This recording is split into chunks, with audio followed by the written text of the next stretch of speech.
sur l'âge, on en est un peu au même point qu'il y a 30 ans sur des blagues sexy. Comment un manager qui a envie de faire vivre ce concept, cette culture d'antifragilité, il pourrait faire Il y a quelqu'un qui, pour l'accueillir, dit « à 60 ans, qu'est-ce que tu fous là, t'es pas à la retraite ?» Que sous l'angle de telle génération, la génération Z, c'est ça leurs attentes, les baby boomers, c'était ça leurs attentes. Le fait qu'il y ait énormément de personnes qui recrutent au feeling encore aujourd'hui. Enfin, vivre, ressentir les émotions des autres sans avoir vécu la situation.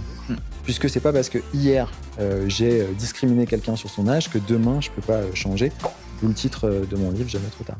Bonjour à tous, bonjour à toutes et bienvenue sur le podcast Manager Tout Terrain. Aujourd'hui, j'ai le plaisir de recevoir Maxime Bontemps. Bienvenue Maxime et je vais te laisser te présenter. Merci Simon, merci de m'accueillir sur ton podcast. Écoute, Maxime, moi je travaille du coup dans un groupe d'intérêt public. Je suis RH et manager, du coup, d'où le thème du podcast Manager Tout Terrain. Et puis il se trouve que j'ai une deuxième activité puisque je suis auteur et conférencier également, du coup, ce dont on va peut-être parler aujourd'hui. A priori, c'est le sujet du jour, exactement. Et d'ailleurs, ce sujet, c'est donc la sortie de ton livre, de ton roman, Jamais trop tard, donc, qui est un roman dans lequel tu vas traiter l'histoire de différentes personnes et avec une couche autour de l'emploi des seniors. Enfin, tu vas nous en parler un petit peu plus. Mais d'abord, je voulais te demander qu'est-ce qui t'a donné envie d'écrire sur ce thème-là ? En fait, il y a un peu plus d'1 an maintenant, quand j'ai commencé à avoir cette idée d'écrire un roman, je voyais pas mal de choses sortir au niveau du gouvernement en France sur l'emploi des seniors. Et j'étais assez mécontent de la manière dont le sujet était traité, puisque pour moi, on le traitait vraiment en surface et on mettait un petit pansement sur des plaies ouvertes.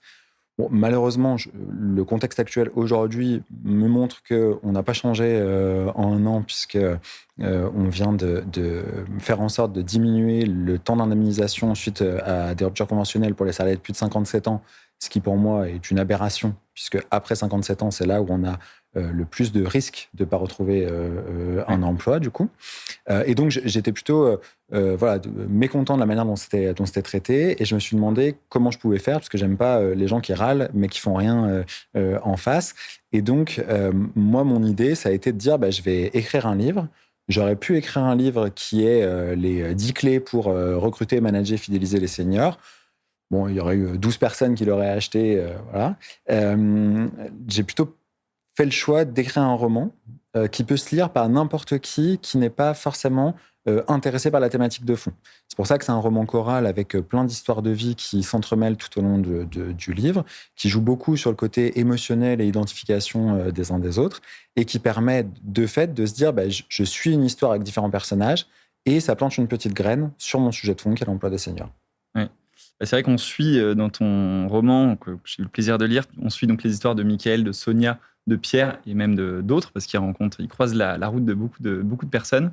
Et je rebondis sur ce que tu dis sur la dimension émotionnelle. Il y a vraiment quelque chose où si on n'est pas du tout intéressé par ce sujet d'emploi des seniors, en fait, c'est déjà un roman qui se lit très bien, qui est très fluide dans l'écriture et dans la lecture. Et puis, c'est effectivement, tu viens chercher les émotions de chacun. J'ai même eu un petit peu les larmes aux yeux à un moment. Mais en tout cas, tu as vraiment quelque chose où tu viens chercher l'émotion et l'humanité en chacun de nous. Ouais. Merci, ça me fait plaisir parce que c'était l'objectif. C'est jamais évident de se dire est-ce que vraiment l'émotion que je veux faire ressentir au lecteur, aux lectrices, je vais réussir à ce qu'il ou elle la ressente. Et donc, les retours comme le tien, ça me fait vraiment plaisir parce que ça veut dire que j'ai atteint un de mes objectifs. On s'est dit aujourd'hui que ce serait intéressant de traiter ce sujet de l'emploi des seniors, qui est ce thème en filigrane de ton livre, sous l'angle aussi de... Aujourd'hui, on est dans une ère d'IA, on entend forcément, on ne peut plus sortir dehors sans entendre parler de l'IA. On se trouvait intéressant de croiser ces deux sujets. Qu'est-ce qui t'a donné envie, toi, qu'on traite ce double sujet ? Pour moi, souvent, sur le sujet de l'IA, on va avoir tout un tas de stéréotypes qui vont ressortir sur les seniors, Mais sur les jeunes aussi, tu me diras. En fait, on va avoir tout un tas de stéréotypes sur le fait de dire, en fait, les jeunes vont utiliser l'IA, mais vont manquer de discernement. Et puis, les vieux vont pas utiliser l'IA parce qu'ils seront largués numériquement parlant. Alors, je crois que ça, c'est des raccourcis, des préjugés, et que la vérité, elle est beaucoup plus complexe que ça en réalité. Parce que tu peux avoir des personnes qui vont avoir dépassé la soixantaine et qui vont avoir vraiment pris le virage de l'IA, avoir creusé la question, s'être penché techniquement sur les choses et être des vrais experts. Et puis, tu peux avoir aussi des jeunes qui vont avoir 20 ans, utiliser l'IA avec le plus de discernement possible. Donc, je trouve que le sujet de l'IA, c'est un bon moyen de regarder non pas des stéréotypes et des catégorisations des uns des autres dans des cases, mais plutôt de se dire, en fait, qu'est-ce qu'on doit faire pour que chacun, chacune puisse se servir de l'IA, techniquement parlant, mais aussi éthiquement parlant ou avec conscience. Oui, tout à fait. Et pour revenir sur ce que tu dis, j'ai interviewé il y a quelques temps sur une table ronde Hubert Delaunay, qui a fondé le cabinet de recrutement spécialisé sur justement l'emploi des plus de 50 ans, qui s'appelle Expert Vision. Et il nous parlait de son grand-oncle qui, à 90 ans, a écrit un livre sur l'IA. Je trouve que c'est une belle représentation de dire, non, en fait, ce n'est pas un sujet où forcément la nouvelle génération est la plus à l'aise et les seniors vont avoir plus de mal. En fait, ça touche vraiment tout le monde. Et d'ailleurs, ce qui est intéressant de voir, c'est que les premières études nous ont plutôt montré un impact négatif de l'IA sur l'emploi des juniors par rapport à ce qu'on s'attendait, où on se disait, tiens, c'est eux qui vont peut-être y arriver beaucoup plus. Et finalement, en fait, je trouve que ça met des choses en lumière intéressantes, ce sujet des seniors qui conservent un peu mieux leur emploi peut-être à l'ère de l'IA. Tu as une analyse de cette situation-là ? L'analyse que j'ai, c'est qu'on a vécu un petit âge d'or de l'emploi des jeunes post-Covid, où on avait une baisse du chômage des jeunes, pas mal d'entreprises qui recrutaient. Et là, depuis un an ou deux, on a à nouveau plus de difficultés sur l'emploi des jeunes et l'accès à la vie active. Ce qui est intéressant de voir, c'est que sur l'emploi des seniors, globalement, c'était compliqué, ça l'est toujours, du coup. En fait, la vraie question, elle est pour moi pas tant est-ce qu'on va détruire des emplois avec l'IA, de comment est-ce qu'on accompagne chacun, chacune à savoir utiliser l'IA dans son quotidien professionnel au bon niveau par rapport à son niveau de compétence et d'expertise professionnelle. Et comment surtout chacun et chacune se dit aujourd'hui, j'ai accès à un savoir immense. La vraie question, c'est comment je me l'approprie et comment j'arrive à progresser professionnellement tous les jours, du coup, en n'étant pas attentiste par rapport aux évolutions du monde du travail. Oui, tout à fait. Et c'est vrai que on dit beaucoup, c'est que comme les seniors ont souvent une meilleure vision, en fait, une expertise, donc une meilleure vision de leur métier par rapport à un junior, ils vont avoir une tendance à avoir un meilleur esprit critique, un meilleur regard en fait sur justement les différentes réponses de l'IA. Donc ça demande en fait tout simplement de mettre un cadre aussi pour les juniors, de pouvoir positionner un cadre d'utilisation et leur donner les armes qu'ils n'ont peut-être pas encore quand ils découvrent un métier, par exemple. En tout cas, c'est deux sujets de société profonds, que ce soit l'IA ou que ce soit le sujet de l'employabilité des seniors. Qu'est-ce que ça raconte selon toi sur notre rapport actuel au travail ? Pour moi, ça raconte pas mal qu'on voit les gens à travers des stéréotypes et des préjugés, du coup, et qu'on a un peu de mal à sortir de ces stéréotypes et de ces préjugés. Et que c'est plus facile de mettre les gens dans des cases et de traduire leur comportement à partir des cases dans lesquelles on les a mises, plutôt que de se dire comment est-ce qu'on fait en sorte de ne pas avoir de cases, de ne pas avoir de silos dans l'entreprise, et donc de permettre à des générations très différentes de travailler ensemble. Et donc, pour faire le lien avec le management, pour moi, ça amène quand même pas mal d'enjeux sur la fonction managériale, à dire, en fait, j'ai plein de générations qui coexistent dans mon entreprise, j'ai plein de transformations à l'œuvre avec l'introduction de l'IA. comment est-ce qu'en tant que manager, j'accompagne tout le monde à bosser ensemble. Et à mon sens, ça ne sera pas à travers un super outil automatisé qu'on va mettre en place, parce que bosser ensemble, c'est aussi pouvoir échanger, collaborer, se comprendre. Et c'est ça pour moi le vrai enjeu aujourd'hui dans les entreprises, c'est faire travailler les gens ensemble avec et différentes générations, donc différentes conceptions peut-être du monde du travail, et aussi des changements technologiques majeurs. Ouais. Sur ce sujet un petit peu justement de double génération, tu parlais de management, on avait échangé sur le management intergénérationnel et notamment sur toutes les formations qui sont proposées autour du management intergénérationnel. Nous, à titre My Connecting, c'est un besoin qu'on reçoit souvent, preuve que c'est une problématique qui existe. C'est quoi ton avis sur ces formations justement management intergénérationnel? J'ai le droit de dire la même chose que ce que je t'ai dit en off avant l'enregistrement, du coup. Absolument. Ouais. Pour moi, les formations management intergénérationnel, c'est globalement un outil de vente pour les organismes de formation. Pourquoi un outil de vente? Parce que si on forme les managers à se dire, en fait, il faut manager les plus jeunes comme ci, les plus vieux comme ça, et voilà un peu leurs caractéristiques les uns les autres, on continue à mettre les salariés dans des cases. Or, pour moi, le vrai sujet de management, intergénérationnel ou pas, c'est comment tu fais collaborer les gens ensemble et comment tu les amènes à avoir un objectif commun en ayant chacun une forme de reconnaissance pour leur propre travail, mais aussi pour ce qu'amènent les autres. Et donc, aborder le management intergénérationnel que sous l'angle de telle génération, la génération Z, c'est ça leurs attentes, les baby boomers, c'était ça leurs attentes, ça nie un peu le fait que derrière des générations, il y a aussi des individus qui ont des compétences propres, des besoins propres que le manager doit analyser et savoir reconnaître et conjuguer pour faire travailler tout le monde ensemble. Oui, non, mais complètement. On est complètement en phase là-dessus. Nous, c'est l'angle, c'est intéressant parce que c'est, comme je te disais, c'est un besoin des clients. Ah tiens, je veux une formation management intergénérationnel. Et au final, du coup, nous, l'angle qu'on décide de prendre, c'est de casser tous les stéréotypes pendant la formation pour finalement retomber sur des techniques de management qui sont justement d'être dans du management individualisé, personnalisé, en fonction des besoins de chacun. Et en fait, de faire comprendre que oui, effectivement, peut-être que le besoin d'autonomie, il a été accentué par l'arrivée de la génération Y ou Z, mais qu'en fait, finalement, tu vois, moi, j'ai longtemps managé une collaboratrice qui avait plus de 55 ans.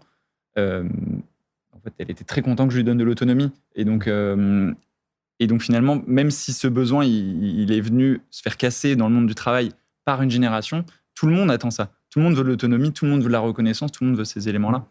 Donc c'est intéressant. Et parfois, il y a, dans ces formations-là, les participants vont se dire « Ah, mais du coup, il n'y a pas de baguette magique pour telle génération. » tu vois. Ça, quand j'interviens en formation, c'est quelque chose que je dis souvent en disclaimer, en entrée, c'est « J'ai pas de baguette magique, donc si vous attendiez une solution miracle, pour le coup, ça sera pas avec moi. » Mais c'est pour les managers aussi plus confortable de se dire « Ah non, mais moi, mon problème, c'est que j'ai différentes générations dans mon équipe, donc tant que ma boîte me forme pas au management intergénérationnel, ça peut pas marcher. » C'est plus confortable parce qu'on a des excuses au fait d'avoir des problématiques au sein de son équipe. Pour autant, si on prend le taureau par les cornes et qu'on se dit, en vrai, c'est quoi les besoins de mes collaborateurs, comment j'y réponds et comment, en fait, je fais mon job de manager, là, on sort de l'excuse et on passe dans l'action. Alors, si le déclencheur du passage à l'action, c'est d'avoir suivi le tampon management intergénérationnel en formation 2 jours et qu'on a vu qu'en fait, il n'y avait pas de besoin de mettre les gens dans des cases pour les accompagner, et très bien. Enfin, ça fait tourner les organismes de formation, et tant mieux, parce qu'il faut faire tourner les organismes de formation dans tous les cas. Mais je pense vraiment qu'il y a ce sujet excuse ou action au démarrage. Oui, bien sûr. C'est hyper intéressant. Dans ton livre, tu parles aussi du sujet de la fracture numérique chez certains travailleurs manuels. Je te laisserai nous dire un petit peu comment tu l'évoques, mais aussi de me dire pourquoi ce sujet-là, c'était aussi important de l'intégrer. En fait, je l'évoque effectivement à travers l'entreprise de Pierre, du coup, une entreprise de menuiserie qui a effectivement un savoir-faire manuel et pas forcément pris le virage du numérique dans la structuration de son entreprise. Et je trouvais intéressant de le distiller parce que pour moi, ça permettait de reconnaître qu'il y a plein de belles pépites, du coup, en tant qu'entreprise, qui ont du savoir-faire technique, manuel, etc. Et plein d'opportunités de pouvoir ne pas laisser partir ce savoir-faire, mais en même temps faire évoluer les entreprises dans une nouvelle ère, du coup, plus numérique, avec des process différents, etc. etc. Et souvent, c'est un peu l'angle mort, et c'est un angle mort à double titre, c'est-à-dire que quand on regarde l'entreprise de l'extérieur, on ne se dit pas qu'il y a un problème de structuration. En même temps, on va aussi oublier que dans beaucoup d'entreprises, la digitalisation, c'est pas encore acquis, et que pour autant, ces entreprises-là, elles sont importantes, elles ont un vrai savoir-faire, et c'est pas parce qu'on est digitalement pas au top de l'automatisation, des process, etc., qu'on n'a pas un savoir-faire qui mérite d'être reconnu. Oui, mais d'ailleurs, tu vois, à l'ère justement de l'IA, ça s'accélère et ça s'accentue encore plus ces gaps entre des entreprises qui peuvent être nouveaux sur le secteur, peut-être très orientés facilitation des process, peut-être très marketing aussi, et l'entreprise locale qui a un vrai savoir-faire profond depuis des années, mais qui va moins savoir communiquer, moins savoir gérer ses process internes, tout ça. Donc je trouve que c'est un sujet qui est complexe à traiter et que les entreprises qui ont toujours fait d'une manière, ils ont toujours fait de cette manière-là, c'est difficile pour elles de passer sur ce nouveau cran, que ce soit la digitalisation pour certains ou même l'IA pour d'autres. C'est d'autant plus difficile qu'il y a tellement pléthore d'offres sur le marché autour de la digitalisation des process, l'accompagnement d'entreprises dans de nouvelles méthodes, etc., que pour un entrepreneur qui n'est pas familier du sujet ou qui n'est pas expert du sujet, c'est compliqué de se dire, en fait, quelle est la meilleure boîte pour m'accompagner et comment je peux vraiment être aidé. Et souvent, ça va se jouer sur un aspect de relation humaine, de se dire, au final, à qui je vais pouvoir faire confiance, du coup, pour donner une partie du devenir de ma boîte à travers ces changements de process, etc. Et donc, on en revient à quelque chose de fondamental qui est la relation humaine, du coup, entre deux personnes, un entrepreneur d'un côté, quelqu'un qui va venir l'accompagner de l'autre. Ce qui m'intéresse aussi de savoir, c'est dans ton rôle, toi, de RH, de manager, qu'est-ce que tu mets en place dans tes équipes, de manière, qu'est-ce que tu as pu tester. Le monde, on le disait, il s'accélère avec l'IA. Il y a le sujet donc, des seniors. Ça met en exergue en fait un sujet autour de la transmission des compétences également. Parce que ce sujet du savoir-faire, par exemple, on l'a vu, je te partageais en off une anecdote chez Orano. Donc j'avais interviewé quelqu'un sur une table ronde chez Orano qui sont les centrales nucléaires. Et en fait, il y a quelques années, rappelé les personnes qui avaient créé les centrales nucléaires parce qu'en fait, ils savaient comment les maintenir en activité, comment les mettre à jour, etc. Mais ils avaient quelque part oublié ce savoir-faire de comment on construit une centrale nucléaire à partir de zéro. Donc, ils ont rappelé leurs anciens, etc. Donc ça met bien en exergue le sujet de si on ne pense pas à la transmission des compétences en interne, il peut y avoir des conséquences assez catastrophiques. Et donc, qu'est-ce que toi, tu testes à ton échelle sur ce sujet-là au sein de ton entreprise? Plusieurs choses, mais si je dois en ressortir, une, peut-être la plus récente et pour moi la plus intéressante, moi je manage différentes équipes, dont une qui compte une vingtaine de collaborateurs, du coup, sur un sujet assez technique qui est l'achat socialement responsable, et sur lequel on a différents paliers de montée en compétences entre une personne qui arrive et qui découvre ce sujet et puis une personne qui va être experte depuis plusieurs années. Et l'expert, mais comme souvent, a du mal à se dire, en fait, c'est quoi les étapes par lesquelles on doit passer pour atteindre mon niveau.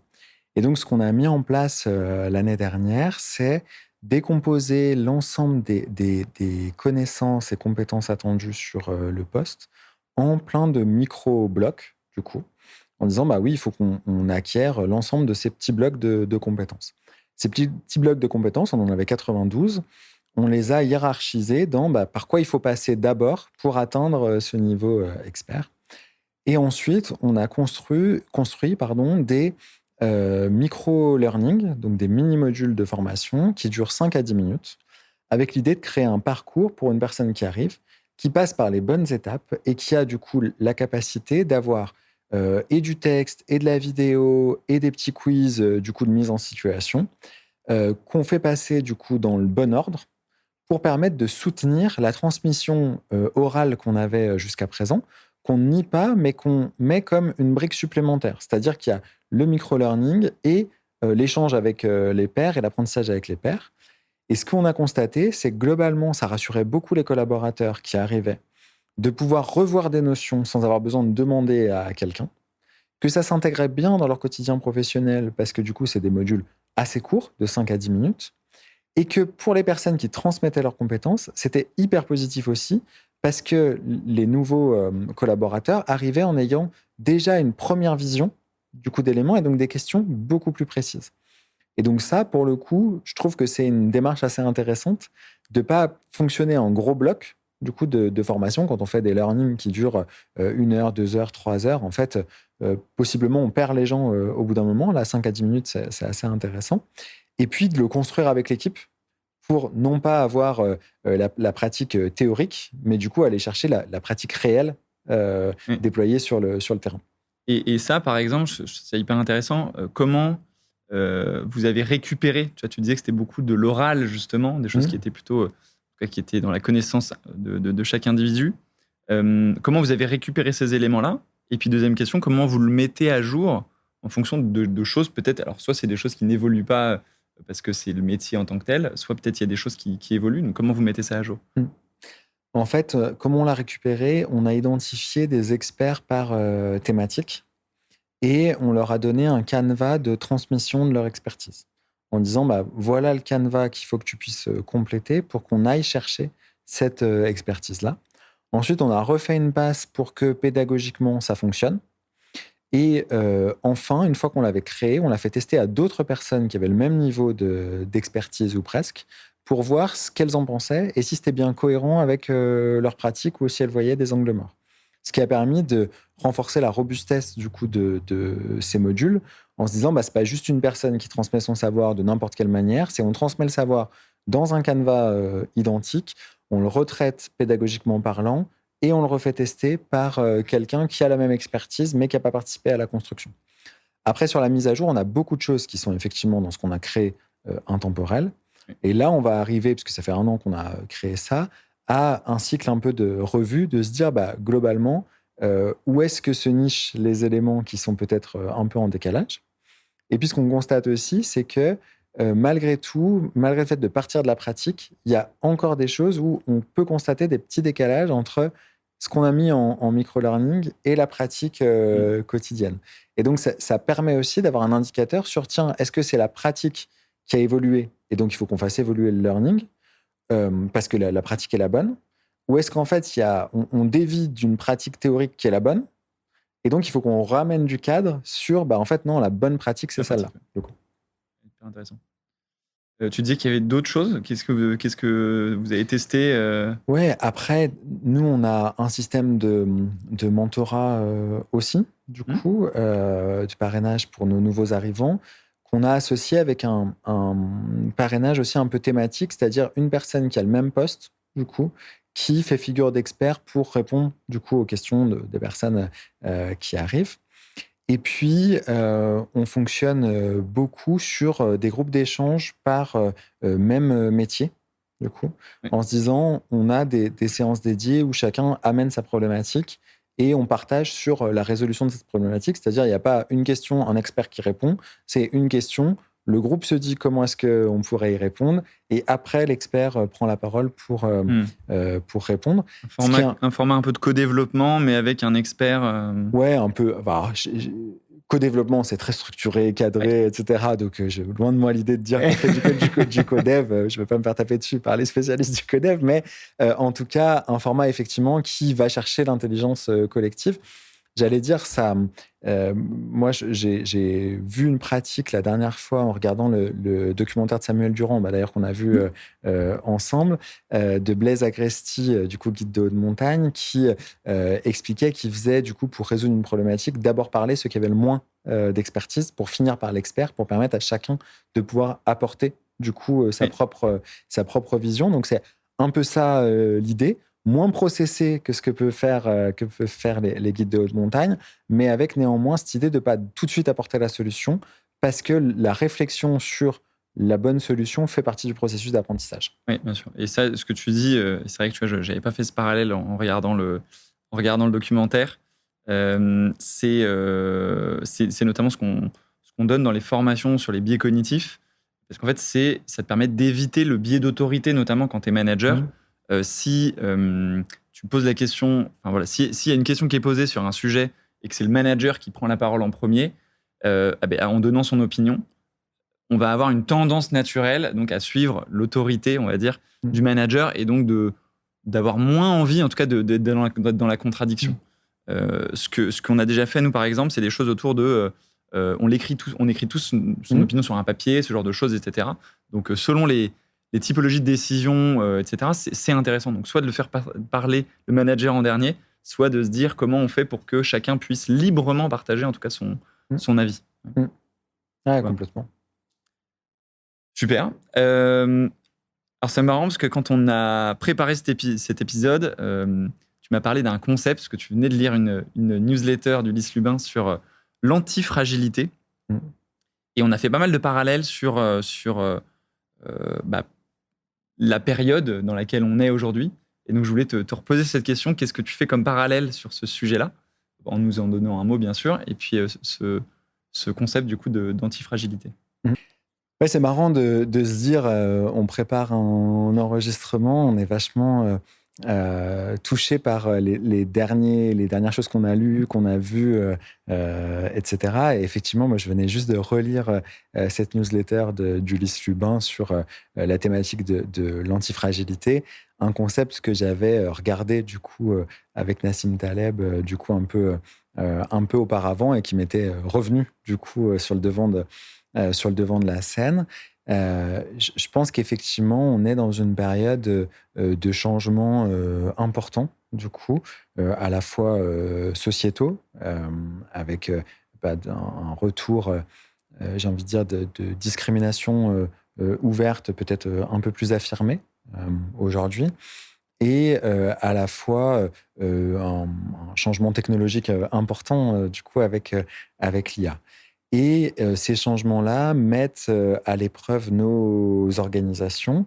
Et moi, j'aime beaucoup ce concept de l'antifragilité, qui est de dire l'objectif, et pardon pour les spécialistes, je le résume à ma manière, du coup, ce que j'en ai retenu, c'est que globalement, on peut avoir un système qui est robuste, c'est-à-dire qu'il renforce, enfin, il résiste aux difficultés, mais il fait que résister, donc il est robuste. Le concept de l'antifragilité, c'est que dans les difficultés, notre système, il se renforce. C'est-à-dire c'est un système apprenant, pour reprendre un terme cher à Séverine Besson, qu'on connaît tous les deux, du coup. Il se renforce et il est apprenant. Et donc, notre système, globalement, quand il y a une difficulté, il trouve le moyen de le résoudre et il devient encore plus fort demain. Et moi, je trouve que c'est un concept assez intéressant parce qu'on n'est pas du coup dans l'opposition frontale entre un changement et de la résistance. Ben non, mon système, il tient face au changement. C'est comment j'intègre ce changement pour que mon système s'améliore avec ce changement-là. Oui, et finalement, c'est assez lié à, je vais dire même à la culture de l'échec. C'est, voilà, on identifie quelque chose, on identifie une difficulté, on apprend collectivement dessus pour ne pas refaire cet échec, cette erreur-là, par exemple, et puis on tire vraiment les enseignements. Mm. Comment un manager qui a envie de faire vivre ce concept, cette culture d'antifragilité, il pourrait faire, selon toi, pour le faire vivre au sein de son équipe? Ah, c'est une bonne question. Moi, je crois beaucoup à l'explication des choses par les managers. Je pense qu'il y a beaucoup de managers qui passent pas assez de temps à expliquer des concepts, expliquer des choses à leurs équipes. Et donc, déjà, si un manager veut faire vivre le concept de l'antifragilité dans son équipe, il y a intérêt quand même à, un peu plus que ce que je viens de faire en 2 minutes et résumer Made in Maxime Bontemps, faire une explication un peu poussée de ce concept-là pour permettre à chacun de comprendre les concepts généraux et de pouvoir se dire ensuite, OK, je conscientise la thématique, je fais une pause et après, on revient sur un autre temps avec l'équipe sur très bien, dans notre organisation actuelle, qu'est-ce qui est robuste? Et c'est déjà un premier pas d'avoir des systèmes qui sont robustes, c'est-à-dire qui peuvent résister un peu aux tempêtes. Mais comment on passe de robustesse, on résiste, à on intègre le changement pour continuer à s'améliorer dans une boucle vertueuse? Et c'est quoi nos méthodes pour améliorer les choses de façon systématique? Moi, j'ai pas la prétention d'avoir la recette miracle du coup sur l'introduction de l'antifragilité. Par contre, je sais que j'ai un rituel d'équipe qui est pour moi assez important parce que il me permet de réaligner tout le monde tous les 6 mois. C'est un temps collectif d'équipe. Alors pour l'été, il a lieu demain matin du coup. Pour l'hiver, généralement, c'est en novembre, l'automne pour les puristes, du coup novembre. Mais 2 fois par an, on réaligne là où on veut aller, comment on y va et est-ce que nos objectifs sont toujours bien au clair ou pas?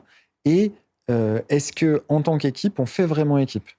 Et souvent, moi, je vois des managers qui vont faire des séminaires pour dire, bah voilà où on va, les gars, on y va.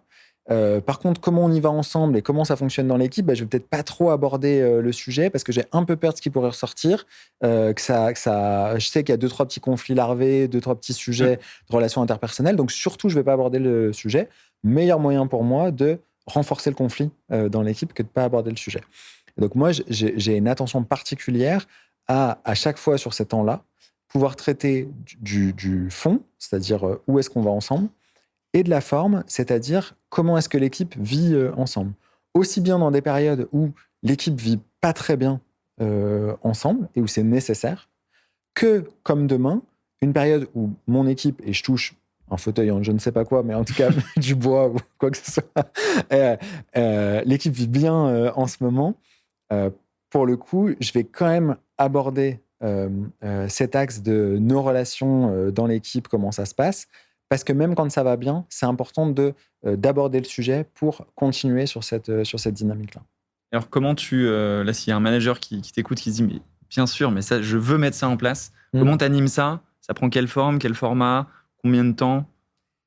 En fait, ça va beaucoup dépendre quand c'est un sujet de fond hyper important. C'est-à-dire l'entente dans l'équipe, les relations dans l'équipe freinent vraiment complètement, bloquent l'avancée et l'atteinte des objectifs.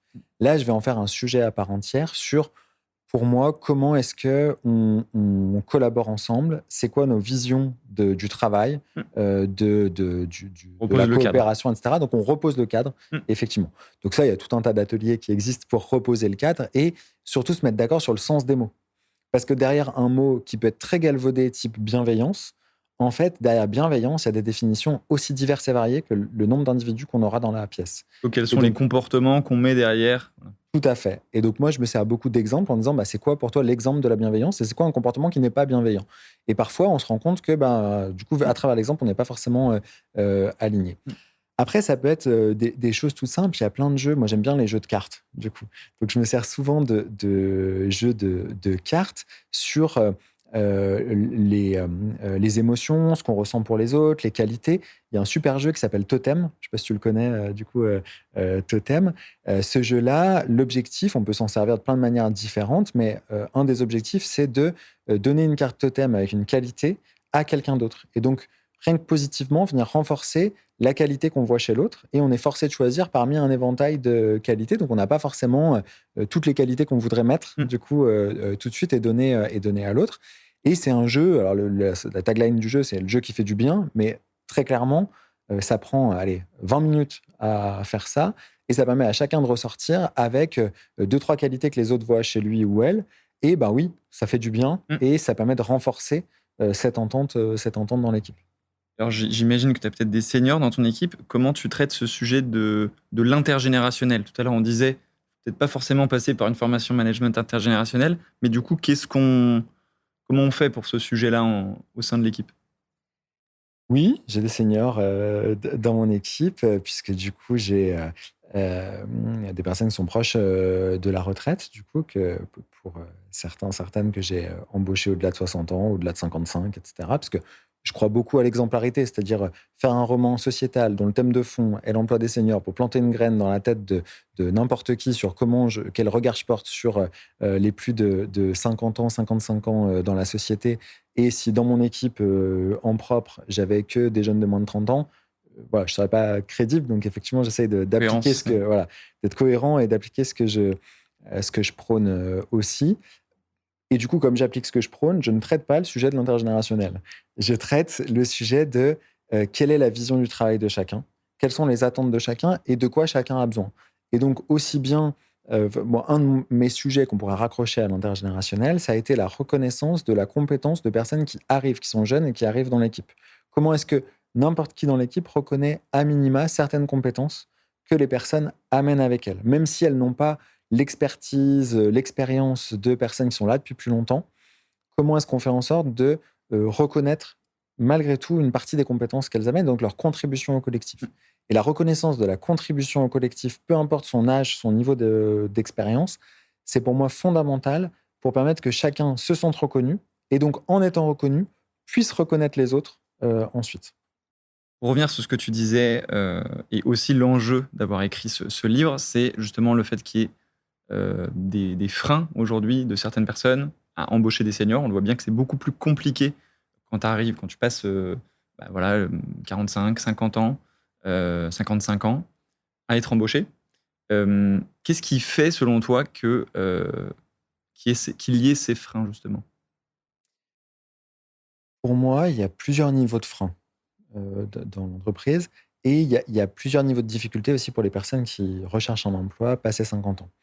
En fait, la vraie bascule, elle se fait plutôt aux alentours des 56-57 ans, du coup, où là, on commence à avoir une vraie chute, du coup, et une vraie difficulté, et encore plus, a fortiori, au-delà de 60 ans, malgré l'allongement de la date de départ à la retraite, qui devrait, du coup, inciter à recruter des personnes un peu plus âgées, parce qu'en fait, elles ont encore pas mal de temps à travailler devant elles.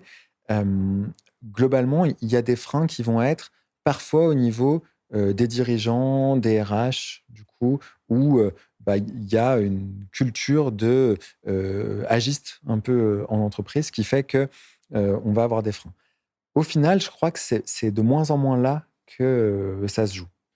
Ensuite, il peut y avoir, les managers qui vont se cacher derrière: «Non, mais moi, j'ai une équipe plutôt jeune, donc si tu m'amènes quelqu'un qui a, 20 ans de plus, en fait, ça va pas le faire, dans, l'organisation de l'équipe» et cetera, enfin dans l'entente de l'équipe. Mmh. En vrai, ça, c'est une excuse parce que le seul moyen que ça le fasse, c'est que le manager fasse son boulot. Donc en gros, ce qu'il est en train de dire, c'est: «J'ai du mal à faire mon boulot de manager et donc j'aimerais mieux que tu me mettes pas des bâtons dans les roues parce que, comme ça, je suis plus tranquille dans mon job». Bon, après, c'est charge au dirigeant ou au RH de faire Oui. l'effort ou pas. Et puis après, il y a quelque chose qui est beaucoup moins traité, parce que beaucoup plus difficile à traiter, et pour autant qui a un impact extrêmement fort, du coup, sur le taux d'emploi des seniors, c'est le regard de chaque salarié au sein de l'entreprise. Demain, quelqu'un qui a 60 ans arrive dans l'entreprise X. Son premier jour, on lui fait faire le tour des bureaux. Il y a quelqu'un qui, pour l'accueillir, dit: «Bah, à 60 ans, qu'est-ce que tu fous là? T'es pas à la retraite?» En fait, on vient briser tous les efforts du dirigeant, des RH, des managers, et cetera, avec une blague qui se voulait faite pour détendre l'atmosphère, du coup, peut-être, ou pour bien accueillir la personne, et qui, en fait, va renvoyer la personne à son âge et va surtout lui renvoyer de la pression dans la réussite sur sa prise de poste liée à son âge, alors que globalement, son âge, on s'en fout. Ce qu'on cherche, c'est de savoir si elle est compétente ou pas pour faire le job. Ouais, non, complètement, et ça me fait penser tout de suite il est 17 heures, tu pars et tu pris ton après-midi. C'est un peu ces petites phrases-là qu'on oublie. Mmh, En fait, tu parlais du poids des mots tout à l'heure. C'est en fait, mmh. de se dire peut-être que ça va pas faire de mal. Parfois, c'est des gens qui ont besoin aussi peut-être de se rassurer. Enfin, en tout cas, ils disent ce genre de choses pour détendre l'atmosphère, comme tu le dis. Mais ça fait un effet qui est fort et qui est vraiment contre-productif. Mmh. Moi, je prends souvent le parallèle, des blagues sexistes, Mmh. en entreprise. En fait, dans beaucoup d'entreprises, même si on n'est pas encore au bout du chemin, loin de là, mais dans beaucoup d'entreprises, il y a tout un tas de réflexions, de blagues, j'ai du mal à utiliser le mot, parce que, en fait, pas tellement drôle, mais Remarque, ouais. de remarques qui, il y a 30 ans, passaient sans problème, qui ne passent plus. Sur l'âge, on en est un peu au même point qu'il y a 30 ans sur des blagues sexistes. C'est-à-dire qu'il y a tout un tas de blagues qui passent encore, mais qui renforcent cette exclusion, les préjugés, etc., etc. Parce que on vient laisser les remarques pour juste des remarques et on ne prend pas en compte l'impact que ça a sur les personnes et sur leur intégration dans l'entreprise et sur la vie du collectif derrière. Oui, non, mais c'est hyper intéressant. Surtout qu'en fait, moi, ce que j'observe beaucoup, c'est que les personnes ne se rendent pas toujours compte en fait, de ce que ça crée. Je te prends cet exemple que j'ai traité une fois en formation. C'est une collaboratrice qui venait d'arriver et qui, en fait, pour interpeller les gens dans l'open space, faisait ça. En fait, le manager qui dit, mais en fait, enfin, qui était très gêné par cette situation. Et en fait, il en a pas parlé tout de suite. Et elle, c'était pas une volonté d'être méchante qu'elle faisait ça. Elle s'était pas rendue compte de ce que ça Mmh. renvoyait parce que parfois manque de conscientisation de certaines choses. Euh, et du coup, là, pour moi, c'est hyper important de pas tout de suite être dans le recadrage de faut pas faire ça, machin, etc.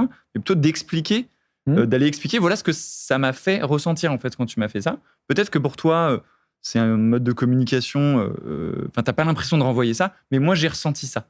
Mmh. Et donc, ce serait trop chouette si tu pouvais juste m'appeler différemment, etc. Enfin, tu vois, parfois, c'est pas très compliqué, mais on en fait une montagne très vite. Ouais, mais tu as tout à fait raison, puisque c'est vraiment l'angle que j'ai souhaité prendre à travers le roman et que je prends à travers mes conférences, c'est de dire comment est-ce qu'on fait en sorte que des personnes puissent identifier, enfin vivre, ressentir les émotions des autres sans avoir vécu la situation. Mm. Donc, comment est-ce que je ressens l'émotion de Michael dans mon roman quand il se retrouve à la porte de l'entreprise, pas retenu à cause de son âge sur un process de recrutement? Qu'est-ce qu'il ressent? Qu'est-ce qui se passe dans sa tête auprès de sa famille, etc., etc. Bah, si j'ai jamais vécu la situation, je peux pas le ressentir. Et donc, c'est vraiment ça. Et pour autant, il y a effectivement pas de jugement à avoir sur la personne, parce que si on se rentre dans le jugement, en fait, on fera pas changer la personne. Si on rentre dans, bah, essayons de décrypter ce que tu as fait et de te mettre à la place de l'autre, comme tu viens de le dire, Mm. à ce moment-là, on arrive à amener du dialogue parce qu'il n'y a pas le camp des bons et le camp des Mm. mauvais. Il y a juste, est-ce que tu veux participer à l'amélioration du monde, si j'utilise des grands mots, ou est-ce que tu veux juste rester à ta place et tu t'en fous des autres? Et je crois assez peu au fait que la majorité des personnes se foutent complètement des autres, en fait. Bien sûr. Ouais, tout à fait. Si tu avais un seul conseil très concret à donner à un manager qui, justement, qui a des freins peut-être à recruter un senior, qu'est-ce que tu auras envie de lui dire? Qu'est-ce que tu auras envie de lui donner comme conseil? J'aurais envie de lui dire d'écrire tous les freins qu'il a, tous ses biais cognitifs, du coup, de les poser sur une feuille avant de passer ses process de recrutement, etc., etc. Parce que en posant tous ces freins, ça va lui permettre de pouvoir les déconstruire, de se dire bah, ok, j'ai tel frein, comment est-ce que je peux aller chercher la compétence plutôt que mon frein, mon biais cognitif, etc. Et donc d'aller objectiver son process de recrutement. Et ensuite, de se dire, bah, est-ce que moi, en tant que manager, je suis aussi en capacité d'accompagner la personne, mon équipe, etc., etc. Et qu'est-ce que je vais mettre en place? Parce que souvent, le manager, il se retrouve à se poser la question au moment où il est peut-être en shortlist ou en entretien sur 3-4 personnes. Et la meilleure personne, ça serait peut-être la plus âgée, mais en fait, j'ai un peu peur avec son âge, donc je vais prendre la plus jeune. Quand on en est là, en fait, c'est presque trop tard pour lui ou pour elle d'agir. Et donc, c'est bien de revenir un peu en arrière et de se dire, avant tout process de recrutement, je pose les choses du coup sur le papier pour les faire changer, puisque c'est pas parce que hier j'ai discriminé quelqu'un sur son âge que demain je peux pas changer. D'où le titre de mon livre, Jamais trop tard. Et ce que tu dis là dans ta réponse qui me parle beaucoup, je pense que c'est un très bon conseil, c'est aussi, ça met en valeur en fait le fait qu'il y ait énormément de personnes qui recrutent au feeling encore aujourd'hui et qui n'ont pas de scorecard, de process bien établi, de quels sont justement, sur quoi je vais aller identifier la compétence, enfin, quelles compétences j'ai besoin, et puis comment on va évaluer cette compétence. Et en fait, le fait d'être parfois, alors soit pas accompagné par les RH, soit en tout cas, je veux faire à ma sauce parce que je suis manager, etc. Ça crée tout ça en fait. Et du coup, on sait pas sur quoi on va prendre cette décision. C'est plutôt, je l'ai senti, je l'ai pas senti. Une question que j'aime beaucoup poser aux personnes qui passent sur le podcast, c'est quelle expérience t'a le plus marqué en tant que manager?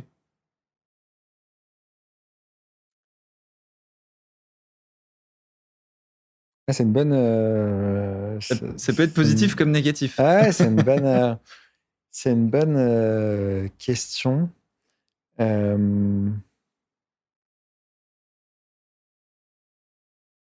une bonne question. Je crois que tu me l'avais dit en off que tu posais cette question-là. Et je suis en train de me dire, merde, j'ai pas réfléchi. Vas-y, je te la repose. Mais... Prends quelques temps pour y réfléchir, ou sinon je laisse quiz. Non, mais je vais trouver. J'en ai une qui date, du coup.